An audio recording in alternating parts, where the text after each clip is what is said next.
Faleminderit për pyetjen. Hvala vam na pitanju. Faktikisht Shqipëria për herë të parë U biti Albanija po prvi puta u barem posljednjih 10 godina je odlučila da se ne uskladi sa izjavom koja se odnosi na vanjsku politiku Evropske unije. A to je izjava koja je uslijedila nakon sastanka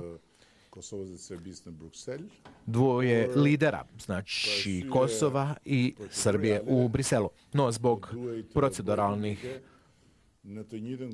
elemenata se trebalo objaviti istovremeno sa dramatičnim dešavanjima i potpuno prihvatljivim događajima na sjeveru Kosova i istovremeno u Beogradu. I mi smo zapravo izrazili našu nemogućnost da se uskladimo sa tom izjavom. Ne sa samim sadržajem te izjave, već sa činjenicom da ta izjava u tom trenutku, dok je bilo neophodno da se iznese i čuje jasan stav prema Srbiji u vezi ovih dešavanja, izjava kao takva se ne može podržati s naše strane. Kada to kažemo, mi smatramo da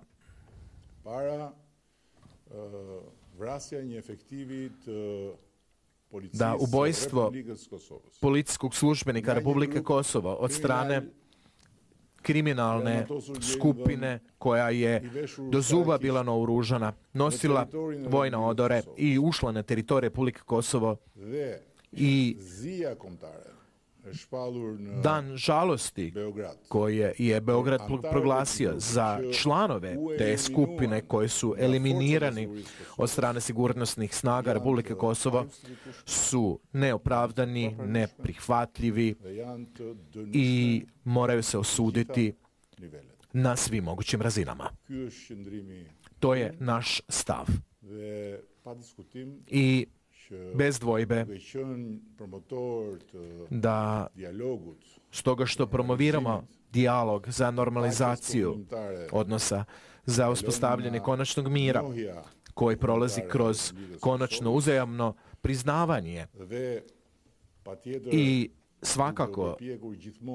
trudeći se uvijek da budemo ne samo pravedni, već i aktivni članovi ove međunarodne zajednice. Smatramo da je ovo dešavanje, ili točnije ova dva dešavanja, ova dva događaja, zato što iz mog gledišta proglašenje dana žalosti, čime su se te osobe proglasile herojima, te osobe koje su bili uključeni u ubojstvo policijskog službenika koji su nosili vojne odore, koji su imali, ne znam, odore koje nisu bile formalne, ali oruženi do zuba i na kraju eliminirani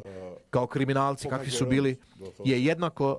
teško i ozbiljno koliko i sam napad i samo dešavanje ubojstva. Tako da, što se toga tiče, mi stvarno žalimo zbog takvih dešavanja i naravno to će unazaditi postupak normalizacije odnosa i dalje smo ubijeđeni da je jedini put dijaloga i usklađivanje sa postupom koji podržava Evropska unija i Sjedinjene Američke Države i bez dvojbe kretanja srpske vojske ka kosovskoj granici koje potiču danje tenzije svakako će povećati podjele također i tome se također možemo suprotstaviti. Pozitivno je to što se vojska Srbije počela povlačiti, odustati od tih potencijalnih namjera, no stvarno je zabrinjavajuće što koriste vojsku za takve vrste manifestacija, za takvu vrstu pokazivanja ne znam čega što stvarno ne koristi dugoročno